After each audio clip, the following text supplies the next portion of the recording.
ಮಾರ್ನಿಂಗಿಂದ vlog continue ಮಾಡ್ತಾ ಇದ್ದೇನೆ. ನಾನು ರವೆ ಉಪ್ಪಿಟ್ಟು ಮಾಡ್ತಾ ಇದ್ದೇನೆ ಬೆಳಿಗ್ಗೆ. ಇವತ್ತು ಶುಕ್ರವಾರ, ಇವತ್ತು ಸಮಿತಿಗೆ ರಜೆ ಸ್ಕೂಲಿಗೆ. ರವೆ ಹುರಿದಿಟ್ಟಿದ್ದೇನೆ, ಹಾಗೆ ಕ್ಯಾರೆಟ್ ಹಾಕಿ ಮಾಡುವಂತಾಯಿತು. ಕ್ಯಾರೆಟ್ ಎಲ್ಲ ತುರಿದಿಟ್ಟಿದ್ದೇನೆ.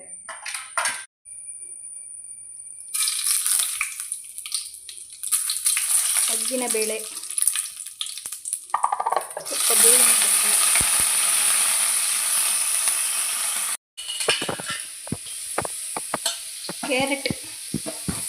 ಕ್ಯಾರೆಟ್ ಉಪ್ಪಿಟ್ಟು.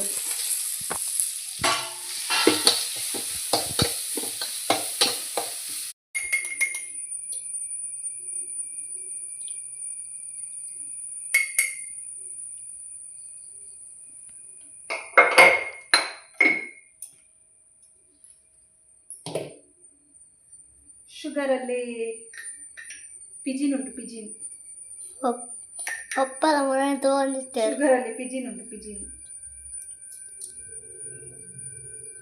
ನಮಗೆಲ್ಲದಕ್ಕೆ ಸ್ವಲ್ಪ ಶುಗರ್ ಜಾಸ್ತಿ, ಮಕ್ಕಳಿರುವ ಕಾರಣ ಶುಗರ್ ಸ್ವಲ್ಪ ಜಾಸ್ತಿ.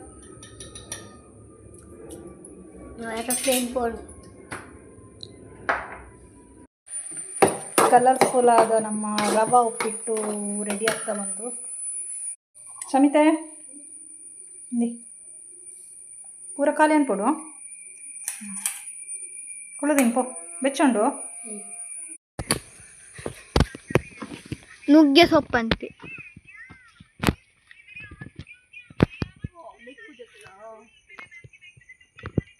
ಕೋಲ್ ಮಿನಿ ಕೊರು ಚಮ್ಮ ಚಮ್ಮ നല്ല ಕೊಳಿದ್ದ ಅವು ಕೋಲ ನುಗ್ಗೆ ಸೊಪ್ಪು ಮಾಡ್ತಾರಂತೆ. ಇವತ್ತು ನುಗ್ಗೆ ಸೊಪ್ಪಿನ ಪಲ್ಯ ಮಾಡಿ ನೋಡುವ ಅಂತ. ನಾನು ಆ ಮೊಬೈಲ್ ಬಂದ ಫಸ್ಟಿಗೆ ಓ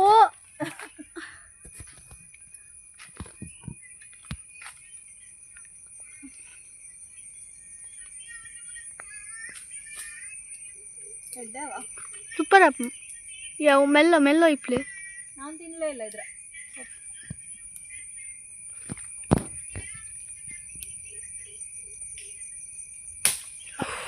ಇರ್ಪೋಯರಿನಿ ಓ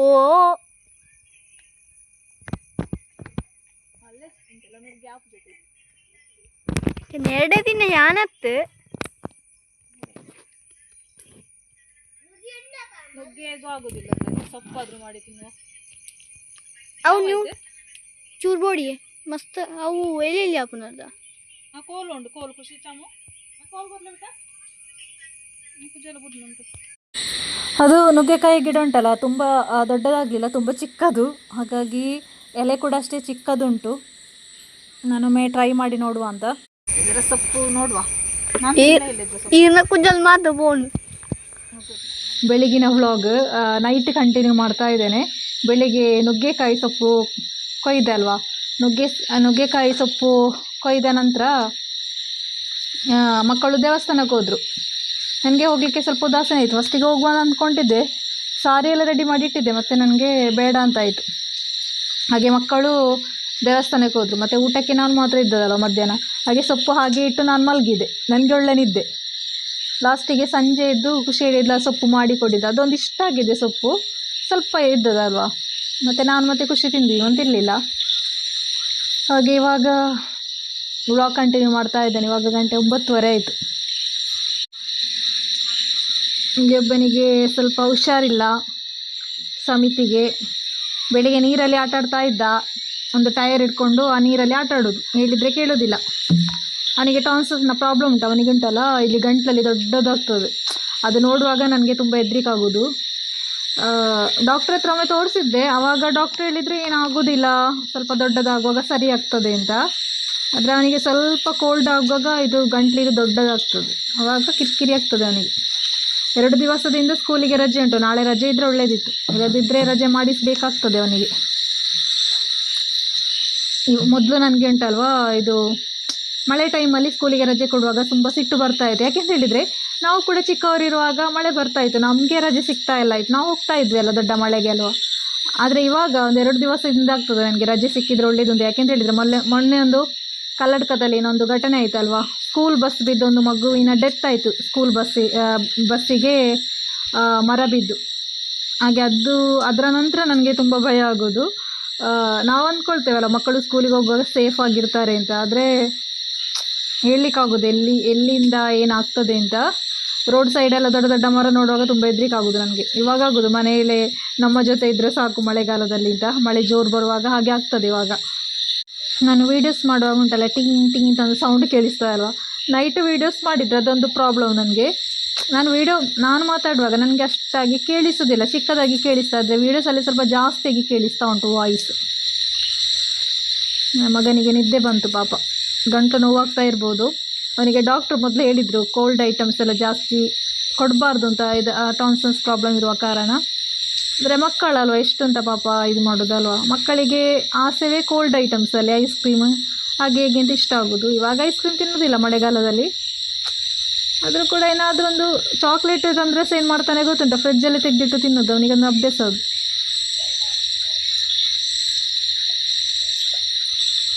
ಈ ವ್ಲಾಗನ್ನು ನಾಳೆ ಕಂಟಿನ್ಯೂ ಮಾಡ್ತೇನೆ. ವಿಡಿಯೋ ಕ್ಲಾರಿಟಿ ಕೂಡ ಇಲ್ಲ ಅಂತಂದು ಸೌಂಡ್ ಸಹ ಕಿರಿಕಿರಿ ಆಗ್ಬೋದು ನಿಮಗೆ ಕೇಳಿಸುವಾಗ. ನಾನೊಂದು ದೇವಸ್ಥಾನಕ್ಕೆ ಹೋಗಿ ಬರುವುದು, ಫುಲ್ ಒದ್ದೆ ಮಳೆಗೆ.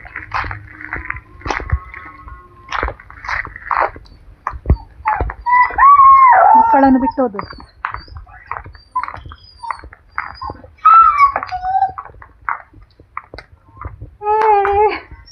ಜೋರು ಬರ್ತದ? ಹಾಂ, ಇನ್ನೂ ಬರ್ತಾಯ? ನಾನು ಹೋಗುವಾಗ ಮಳೆ ಇಲ್ಲ ಇದು. ಏನು ದಾಲಗಂತ ಜಾ ಬರ್ಸ ಹೊಡೆ ಹೋಗು. ಏನು ದಾಲಗಂತ ಚಪ್ಪು ತೂಲನ ಕೈ ತುಲ್ಲ ದಾಲಗಂತ ಏನು ಬರ್ಸಾಗ ಹೊಡೆ ಹೋಗು. ದಾಯ್ತ ಬರ್ತದ ಮುಡಿ ಜನ ರಣ ಬರ್ಸ ಕರೆಂಟ್ ಲೆಜ್ಜ. ನನಗೆ ಒಂದು ದೇವಸ್ಥಾನಕ್ಕೆ ಹೋಗುವಂತ ಆಯಿತು. ನಾನು ಹೋಗುವಾಗ ಮಳೆ ಇಲ್ಲ ಆಯಿತು, ಹಾಗೆ ನಾನು ಇವರನ್ನು ಬಿಟ್ಟು ಹೋದದ್ದು. ಮತ್ತೆ ನನಗೆ ಅಲ್ಲಿಗೆ ಹೋಗಿ ಸಮಾಧಾನ ಉಂಟ, ಜೋರು ಮಳೆ ಮತ್ತೆ ಸಿಡ್ಲು. ಇವ್ರು ಏನು ಮಾಡ್ತಾರೆ ಬಿಡ್ಸಪ್ಪ, ಇವ್ರು ಏನು ಮಾಡ್ತಾರೆ ಅಂತ ಲಾಸ್ಟಿಗೆ ನಾನು ಅಕ್ಕನಿಗೆ ಫೋನ್ ಮಾಡಿದೆ, ಅವ್ರು ಮನೆಯಲ್ಲಿದ್ದಾರೆ ಅಂತ. ಮತ್ತೆ ಅಕ್ಕನ ಮಗ ಬಂದು ಮಕ್ಕಳನ್ನು ಕರ್ಕೊಂಡು ಹೋದ. ಹಾಗೆ ಸಮಾಧಾನ ಆಯಿತು ನನಗೆ. ಮಳೆ ಅಂತ ಹೇಳಿದರೆ ವಿಡಿಯೋ ಮಾಡಿದ್ರಲ್ಲಿ ಫೋನ್ ನಂದು ಕೆಳಗಡೆ ಬಿದ್ದು ಫೋನಿಗೇನಾಗಲಿಲ್ಲ. ಕವರ್ ನಂದು ಈ ಥರ ಕವರ್ ಇದ್ದ ಕಾರಣ ಫೋನಿಗೇನಾಗಲಿಲ್ಲ. ಅಷ್ಟು ಮಳೆ. ಹನುಮಾನ್ ದೇವಸ್ಥಾನಕ್ಕೆ ಹೋದ, ತುಂಬ ದಿವಸ ಆಯಿತು ಹನುಮಾನ್ ದೇವಸ್ಥಾನಕ್ಕೆ ಹೋಗೋದು. ಜಾಸ್ತಿ ನಾನು ಮೂಡುಬಿದ್ರೆಗೆ ಹೋದರೆ ಸಹ ಸಂಜೆ ಟೈಮಲ್ಲಿ ಹೋಗೋದಲ್ವ, ಅವಾಗ ಅಲ್ಲಿ ಪಾರ್ಕಿಂಗ್ ಇಲ್ಲ ಅಂತ ಅವ್ರು ನಿಲ್ಲಿಸಲಿಲ್ಲ ಯಾವಾಗಲೂ. ಪೂರ ಬ್ಲಾಕ್. ಇಲ್ಲಿ ಕರೆಂಟ್ ಇಲ್ಲ, ಚಾರ್ಜರ್ ಲೈಟ್ ಕೂಡ ಡಿಮ್ ಆಗ್ತಾ ಬಂತು.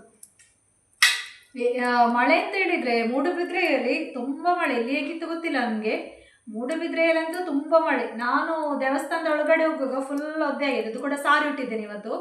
ಸಾರಿ ಒದ್ದೆಯಾಗಿ ನಡಿಲಿಕ್ಕೆ ಆಗ್ತದೆ ನನಗೆ. ಹಾಗೆ ನಾನುಂಟಲ್ವ ಮಕ್ಕಳನ್ನು ಯಾವಾಗಲೂ ಬಿಟ್ಟು ಹೋಗೋದಿಲ್ಲ.